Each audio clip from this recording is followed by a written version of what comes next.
Hey, good day, everybody. This is Jason from SUMURI, and I have with me today a guest, which is nice, a guest that's outside the company. I know a lot of times you guys get to talk to folks that work here, but we have Debbie Garner with us here today. And so I want to let Debbie kind of bring you up on her bio and background. She'll do a much better job covering it than I will. Welcome, Debbie.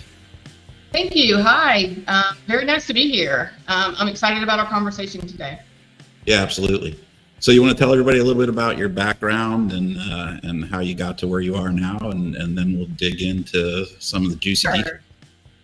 Absolutely. So I spent 30 years with the same agency in law enforcement. I retired late 2021 after 30 years working for the Georgia Bureau of Investigation.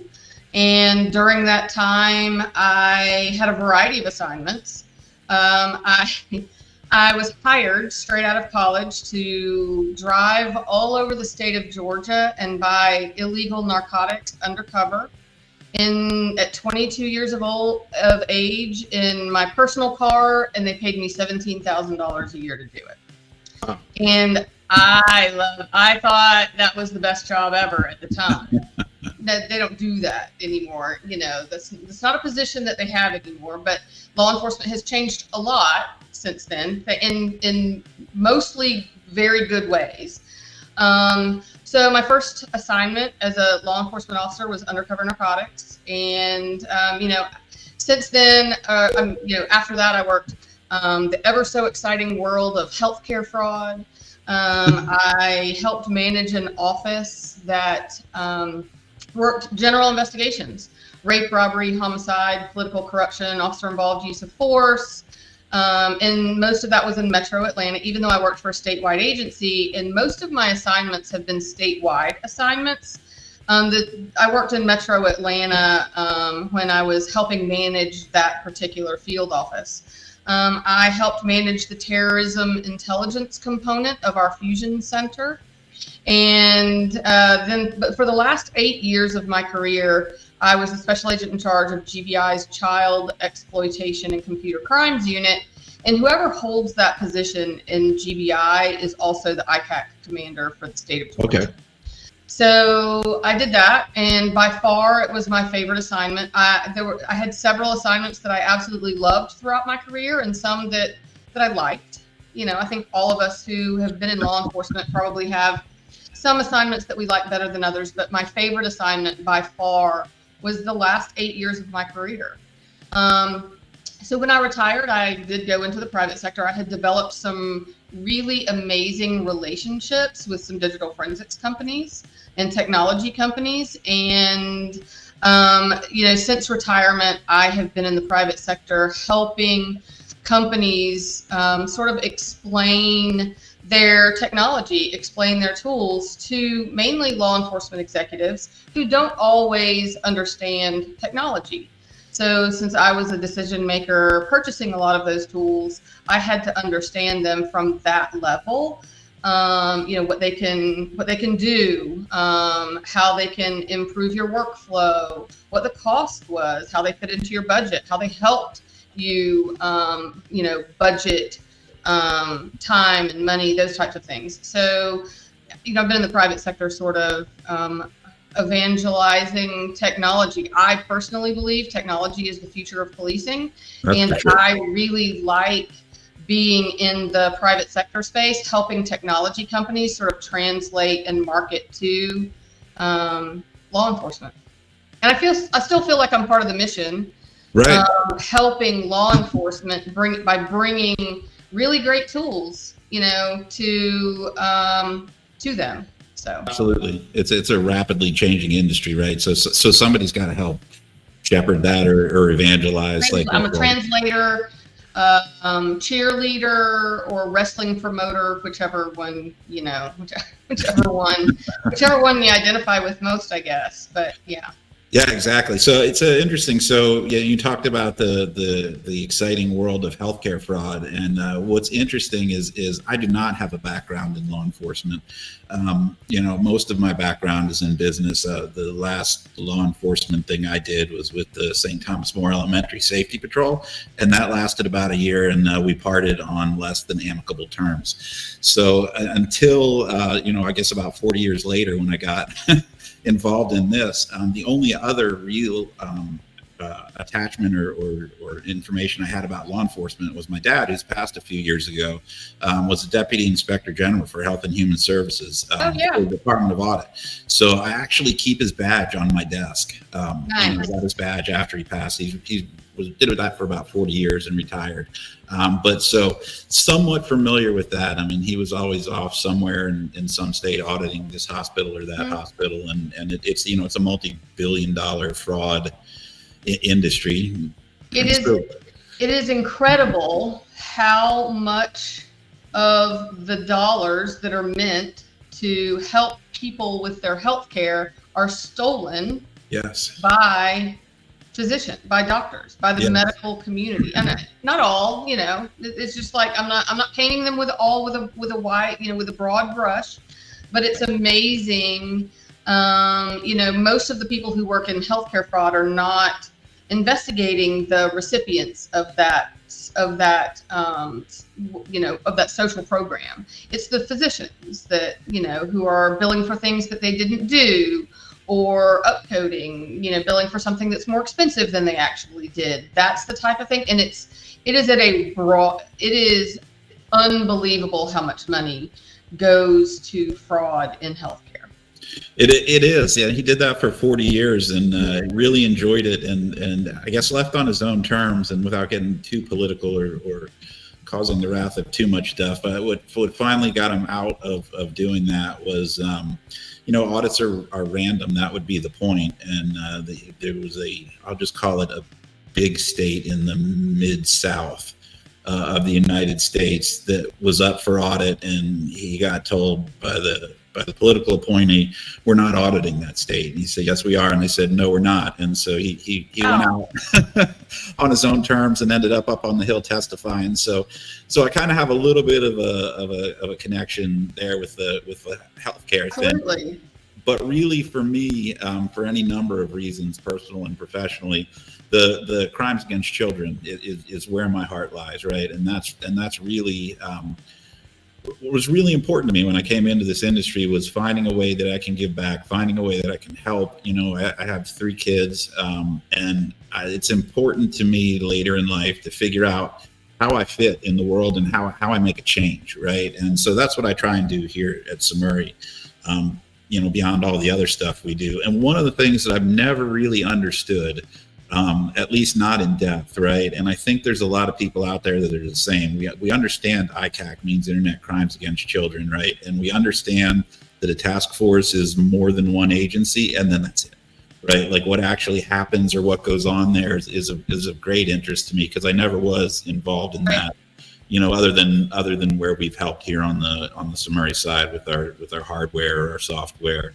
The Tolino brand this is actually our 10th anniversary year. So we've got a lot of Tolinos out there. So I've ended up talking to a lot of ICAC investigators, and even, like you said, the ICAC commanders, because you have investigators that need something, and you have commanders that may not be as knowledgeable as you were. True. Right? Well, I wasn't at first. Yeah, so I'm really interested in that. So would you mind kind of taking me through what an ICAC commander does and how task forces work? Yeah, and I'm glad you asked the question, because, as I was the ICAC commander for 8 years, and since then I'm still in that world in a variety of ways. I wear a lot of different hats currently, but the ICAC, I'll sort of start macro and then go down, to sort of specifically what your question is about what the commanders actually do. Sure. So, I don't know how much the listeners know, but there are 61 ICAC task forces across the country. It's a national program that's funded by the Department of Justice and the Office of Juvenile Justice Delinquency and Prevention. And every year They provide those 61 ICAC task forces with federal funding to operate. And everybody gets a little bit different amount, and that amount is based on a variety of things. There is actually a formula, and it is in federal law what they use to consider how much each task force is going to get. And it's some things like population of the state or population of the jurisdiction of the task force. It is how many, it's how many arrests, how many cyber tips they're getting. So there's a list of maybe 7 to 9 things that they consider in order to determine how much money each task force gets. The task forces do not get to say, I need this amount of money. What happens is the federal government says, we are giving you this amount of money. Tell us how you're going to spend it. And so the task force commanders generally go about their budget, and all of the task forces end up spending their money on different things. It has to be approved. There's a whole list of things that are, that we could spend the federal funds on. I'll tell you specifically for me, a lot of what we spent money on was training for our ICAC affiliates and travel for that training. Equipment, laptops. We would normally buy laptops for all of our affiliates. Minimal amount of software, maybe. There were periods of time where I would buy some minimal, like maybe Camtasia, Snagit. I did buy Magnet Outrider for our task force, 1 year. So there are things, some minimal software. I would put mental wellness activities in the budget. Cool. So there's a wide variety of things, and that's not all, but there's a wide variety of things. There were some task forces though who spent their money on salaries. There are some task forces who spent their money on rent. So there's a wide variety of ways that you can legitimately spend that money as the commander or as the agency that coordinates the task force. So all of the agencies that coordinate the task force are different. I happened to work for a state law enforcement agency, and there are some across the country that are managed by state law enforcement agencies. However, there are some that are managed by sheriff's offices. There are some that are managed by police departments. Right. There are some that are managed by a prosecutorial entity like the Attorney General's office. Sure. So they're managed across the country by different types of agencies. And the commander is whatever agency holds the grant. It's normally it's someone within that agency that becomes the commander of the task force. Right. I think most people would find it interesting that the commanders meet 3 times a year to discuss best practices. Hey, what new challenges are you seeing? How are you solving those challenges? What trends are you seeing? To plan, I know when I was the commander, we planned multi-state operations. So the commanders meet 3 times a year. And one of the things that does, though, is gives all of the affiliates of that agency or of that task force connectivity across the country. Right. I became friends with many of the commanders over 8 years. And I know we're going to talk about Raven. Some of us formed Raven after retirement. But what it helps though for investigatively is we all know that these things cross state lines. They cross, they're global. Some of the investigations are global. But in Georgia, we may have the suspect and there may be a victim in California, Idaho, and Washington. So we would pick up the phone. I'd call the commanders and say, hey, can we hook up our investigators together so that they can work this together? Sure. I think when I was commander, I was probably talking to at least 2 commanders a week. So, there are the whole ICAC task force system actually works really, really well. I think it's one of the best networks and law enforcement networks that there is. Right. Yeah. I mean, it's definitely the cross-border functionality of it, I guess, is something that's great. Delaware is a much smaller state. That's where we're based out of, right? So there is a lot of traveler traveler abuse, things like that happens, right? So without ICACs, without some kind of communication between there, that becomes much harder.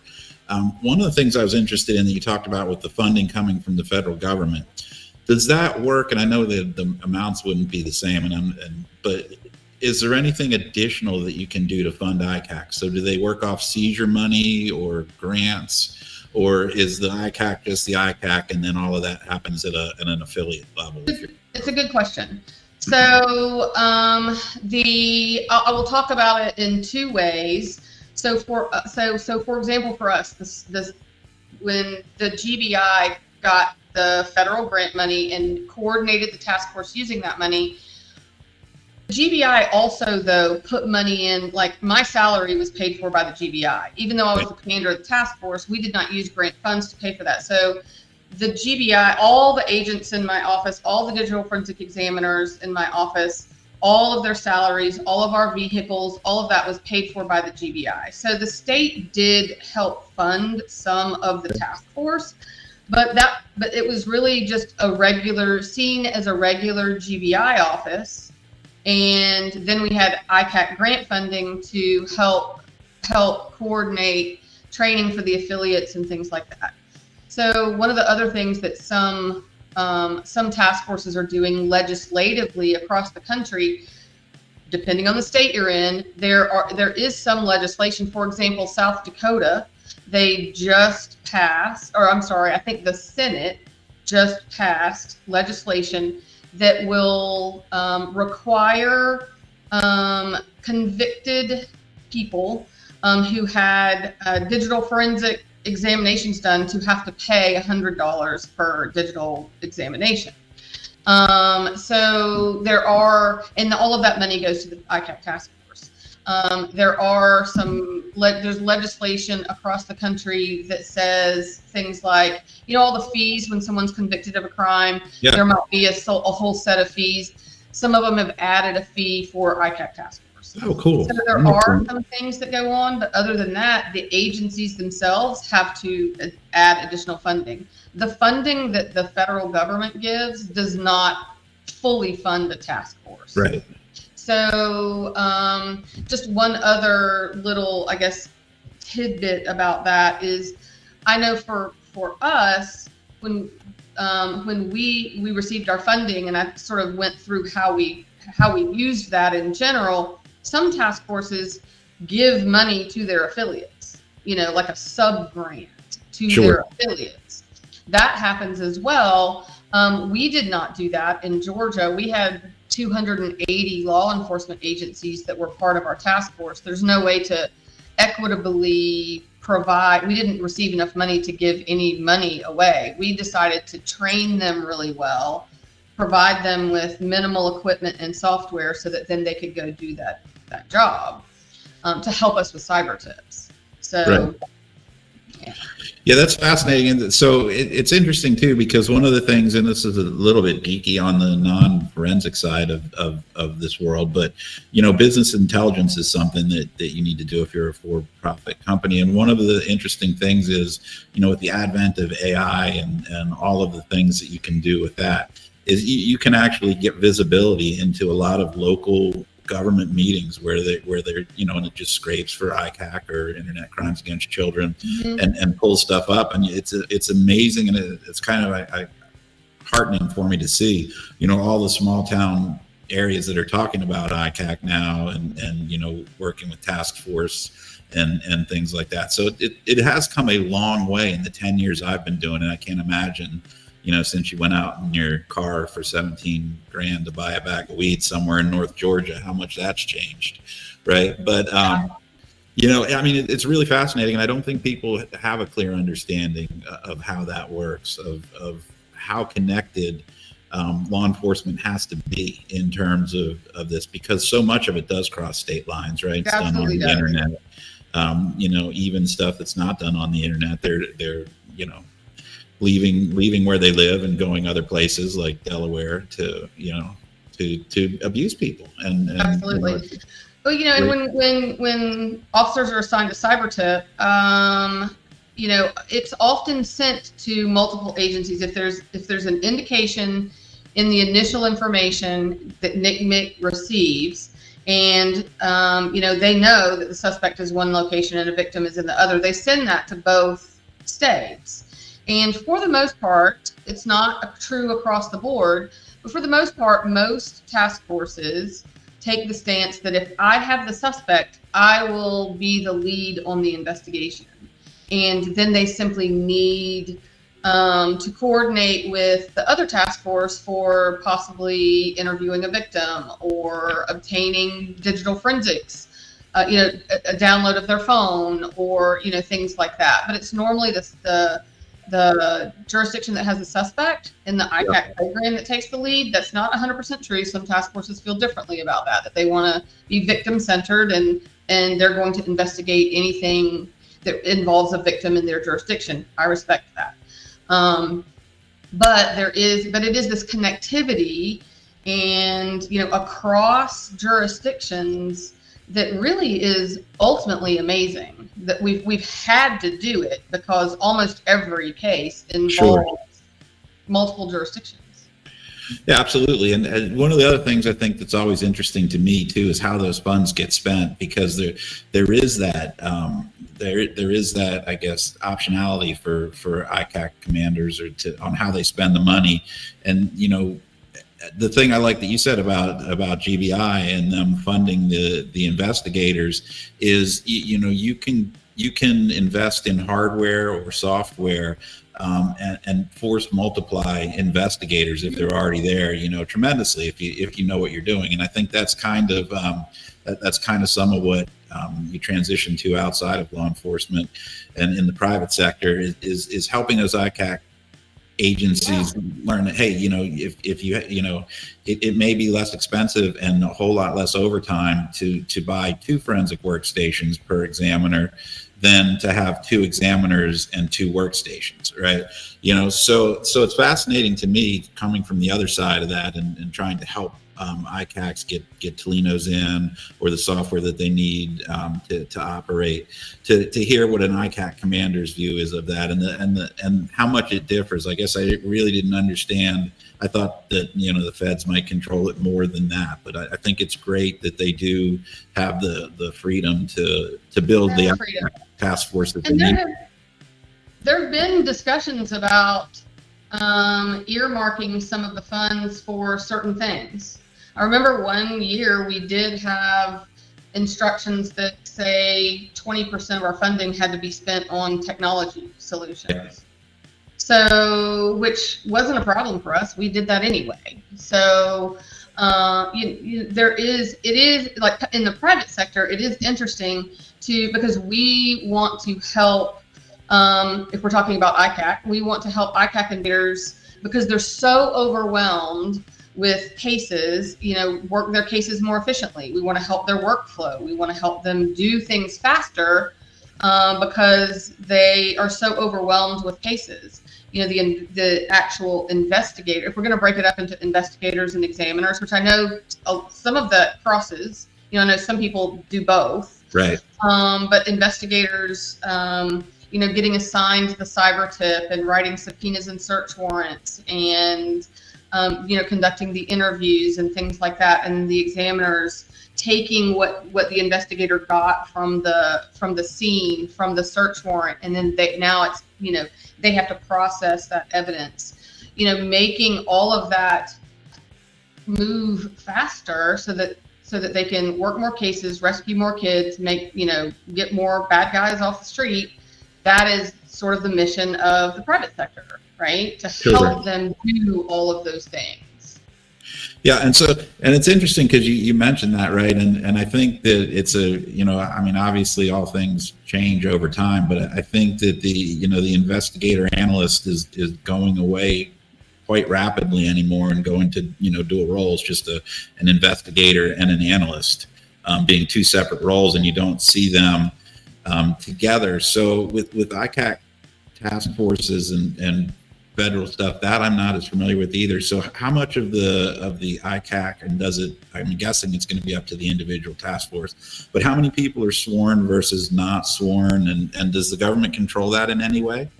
Government does not control that, so that is left up to each individual agency, and not even really the task force. So I'll just tell you in GBI and in Georgia in general. So our structure in GBI, we had sworn special agents that that were assigned the case, read through the cyber tips. Maybe they issued subpoenas for additional information, search warrants to internet service providers or Dropbox or whatever to gathering all the information. Hopefully it led to a search warrant at a residence. They gather all the digital evidence, and our examiners went on search warrants with us. We triaged on scene. Okay. But so then it becomes the digital forensic examiners who are looking at all of the evidence. They are non-sworn in GBI. Now that varies wildly across the country. There are many digital forensic examiners who are sworn across the country. GBI, we had sworn special agents and then trained non-sworn digital forensic examiners. And you mentioned analysts. Then the GBI had non-sworn criminal intelligence analysts that were also looped into this workflow also. Right. Now, we had 280 agencies that were part of the task force, and each of them had different structures. So, and we had no control over that. That was fine. But most often in local law enforcement, it is sworn investigators who have become digital forensic examiners who have decided to become trained in that technology. And so my impression, it's not 100%, but my impression from being in the ICAC task force program and in the private sector is that local law enforcement, for the most part, their examiners are sworn and they do all of everything. Right. So I think one thing that both of us know and can agree on, and is a huge issue, and kind of will transition us into, I guess, what I'll call phase 2 of this podcast, right, is that at the moment there are nowhere near enough people in seats to take care of the amount of, it's just a massive amount, right, of digital evidence of things that are in the internet. And now we have, the, whatever you want to call it, deep fake AI videos, right? Apparently you can't search for Taylor Swift on X or whatever they're calling Twitter these days, right? And so I think, what I really like about you and your career is after you finish that public service, which thank you very much for that, by the way, right? And you transitioned into helping, and you alluded to it a little bit before when we were talking, but can you tell me a little bit about Raven and how that came about and what Raven does? So I call Raven my passion project, and it's not just my passion project. There were about there were several of us that retired from law enforcement, several ICAC commanders across the country that retired about the same time. And there were several others that had already retired, but were still in positions in the private sector where they were still sort of in this space. And again, like I mentioned before, we all became like real friends. We were colleagues, but we became friends as well. And when we retired, we knew that we left people that we had supervised and become close with in almost an unwinnable, overwhelming situation. Here they were with cyber tips increasing to an unmanageable amount. And they had these cases sitting on their desk, and they knew that there was information in there that could help save a child. They didn't know which case it was in, but they also knew that they would never, ever be able to get to all of them. And that's just before they get all of the digital forensic evidence. And then, right. Then that just creates a bigger problem for the examiners, for all of the devices that they're seizing and all of that. So it becomes this unwinnable situation with not enough resources. So we formed Raven. It was 9 former ICAC commanders. There's a famous researcher, his name is Dr. Michael Burke. A lot of people in ICAC world know Dr. Burke. He is a part of Raven. There were several other people who were in the anti-child exploitation space, other law enforcement officers from the UK, other organizations, and then a lobbyist and a philanthropist that helped us get started. And we formed Raven to our initial mission in our heads was to lobby Congress for additional funding for the ICAC task force. That was really why we formed, so that we could help those who we left behind, help the law enforcement officers. Sure. What it has morphed into, though, so we formed in mid to late 2022. So we've been in existence for maybe a year to a year and a half. And we're literally a bunch of old retired cops trying to figure out how to lobby Congress.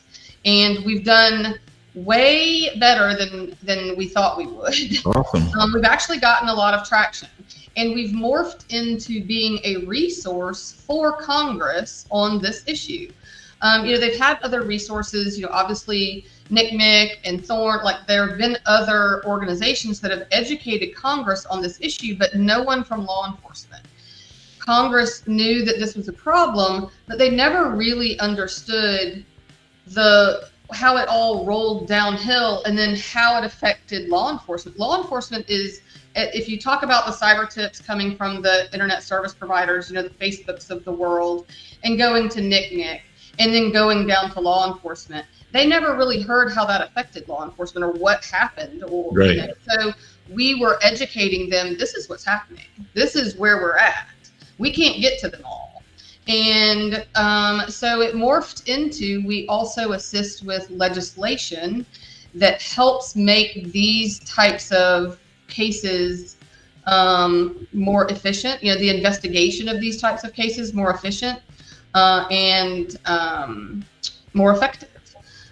So we, just a quick recap, in the last year, we have met with 80 legislative offices. Wow. We have testified before the House and before the Senate. We are currently in the process of helping rewrite the PROTECT Act, which is what funds NCMEC and the ICAC task forces and some of the other ancillary services that the ICAC task forces get from Fox Valley and NW3C and things like that. So there's a lot of work that we're doing, and if we are figuring it out as we go. That's awesome. Yeah, it's great to see, and that's one of the things I love about the law enforcement community, is that generally, once people's mission in government is over, they continue, and it's something that's near and dear to us here at SUMURI and myself. A lot of people know Steve Wayne, a retired Delaware State Trooper. He created Paladin to help the forensic community, and it's still free to this day. And what I think a lot of people don't know is he actually has a nonprofit, and it's kind of coming at the problem from the opposite direction, from the bottom up. He's got a nonprofit called Catch a Predator, and what that is basically an initiative to give people, not investigators, just people, the ability and the resources to kind of take a look at things that might be going on in their home or things that they might be suspicious about. So it's kind of neat to see the breadth of what law enforcement does to give back and to help with the problem, even after they're done, right? I say done, but I know you're still actively working all the time. Steve is too, and it's hard to give up. I retired. I was fine not having a badge and a gun anymore. I had done that for 30 years. I had my fun. I loved almost every minute of my career, but I was fine not working in law enforcement anymore. But I still wanted to be associated. I still wanted to hang out with my friends. I still wanted to, help with the mission, just from a different angle. Right. Yeah, very much the same here at SUMURI, and we do what we can through our SUMURI Gives Back program. We donate a workstation every year. to a law enforcement agency that does major crimes without a budget is really the only criteria that we have for that, because, as you say, the funding gets spent in different ways. And, one hopes not for another patrol car, but I've heard horror stories about, money that's earmarked for forensics or digital forensics that's gotten redirected to. Yeah, I try not to judge what other law enforcement executives choose to spend their money on. Yep. But even when I was at Gray Shift, and where Gray Key was made, I always was asking executives, that there are so many technology solutions that they have to choose from, and they genuinely have to spend their money on what they think is best. So whether that's LPR, cameras, whether it's gunshot detection tools or rapid DNA, whatever it is, I always personally and it's probably just from my experience as a law enforcement officer, digital forensic, there isn't a crime now that doesn't have a digital component to it. Right. So for me, I thought digital forensics was incredibly important. Not every law enforcement executive feels the same way, or that they may feel as though it's important, but they have to make hard decisions about what technology is best for my jurisdiction at this moment.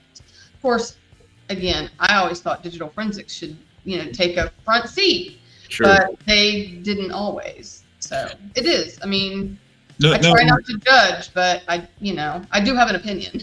Yeah, there you go. I do too. I probably shouldn't share it as much as I do, but that's such is life. But yeah, I mean, you're right about there aren't crimes that don't have a digital component anymore, right? And to that end, I have a refrigerator that I'm waiting to die, so that I can boot it to Paladin. Right, I found the USB. You want to make it a test. I do, right? So I want to tinker with it. But so I mean, the point behind that, I suppose, is there's so much out there. There's so many things, and you said you guys triaged on scene. So triage has become something that, 10 years ago when I started, triage was a little bit of a dirty word for a lot of people, right? It needed to come back to the lab and everything needed to be seized and done. And, eventually over time, I think exactly what you said, there's so much stuff in a house that you just can't really do that and expect to make any progress, right? So one of the things I think that might be interesting for folks that know us is we help out here at SUMURI, like I said, and we always work with there's nobody that we turn away that needs help in law enforcement.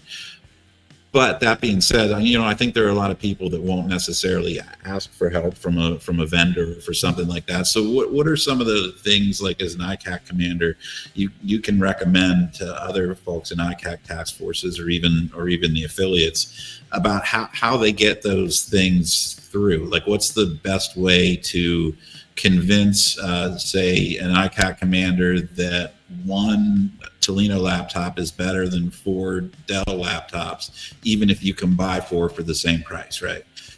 So what advice do you have for people on that? I think you have to do your research, and I think you have to present a compelling argument that includes things like, what does this tool do, right? Why do we need it? Why is it better than X, Y, or Z? What are the other options?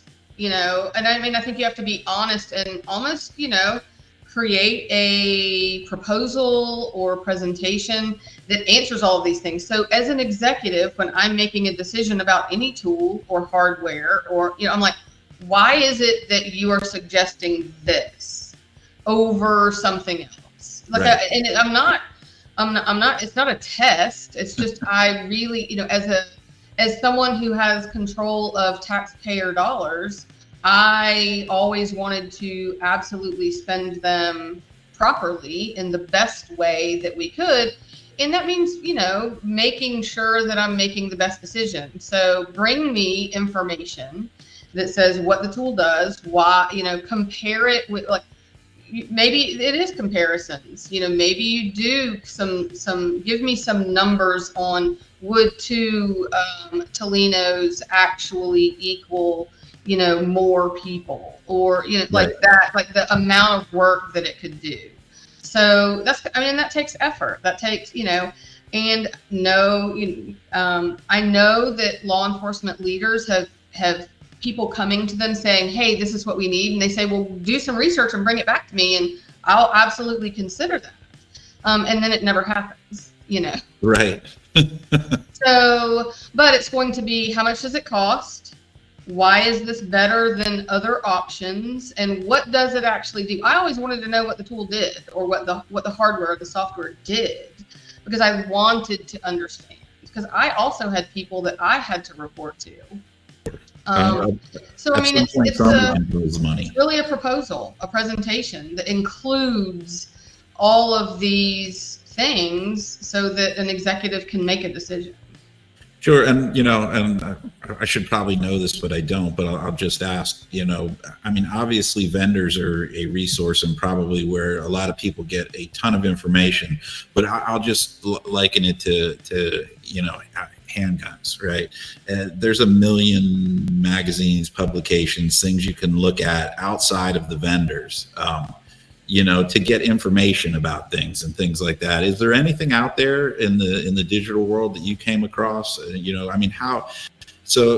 How do you, as an ICAC commander, how do you fact check that information? If somebody comes in and says this is 10 times faster, and is it just the number of stars on Google? I'm not a big fan of those. I'm not a big fan of those stats, but there are. So one of the best ways to do it is I would call other agencies that had that and say, how is it working out for you? And the vendors can, if you're developing, if you're the person who the leader has said, hey, go develop a presentation or a proposal about that, absolutely get information from the vendors, about the tool and what it does. And some vendors may have stats and things like that they can provide to you. But you're also going to want to get, why you need crime stats, maybe not just from your organization, but from surrounding jurisdictions or other agencies that are similar in size to you. But as far as maybe some other resources, other than reaching out to other agencies who are actually using that tool and asking them a lot of questions, there are resources, online about best practices. So things like NIST and SWGD and things like that have, which isn't exactly what you're asking, but if they have best practices about certain workflows or using certain types of technology, that can certainly be inserted into a proposal to a leader that says, look, this is what the norm is. This is what best practices say. And this is why this tool will help us get to, will allow us to, utilize those best practices.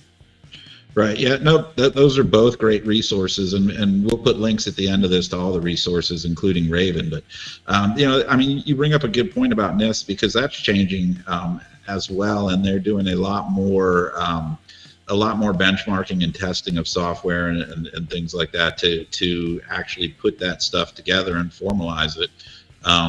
So that you can get a lot of these commercially available softwares can be, NIST certified or whatever we want to call that. Yeah. So help me. Is it National Institute of Standards and Technology? I think. Yeah. So I was gonna give you the acronym, and SWGD is even worse. I could look it up, but I'm glad you'll put the links at the end. I forget what the S is, but I think it's Work Group for Digital Intelligence. I forget. But anyway, we'll put all of that up on there. But those are both great resources.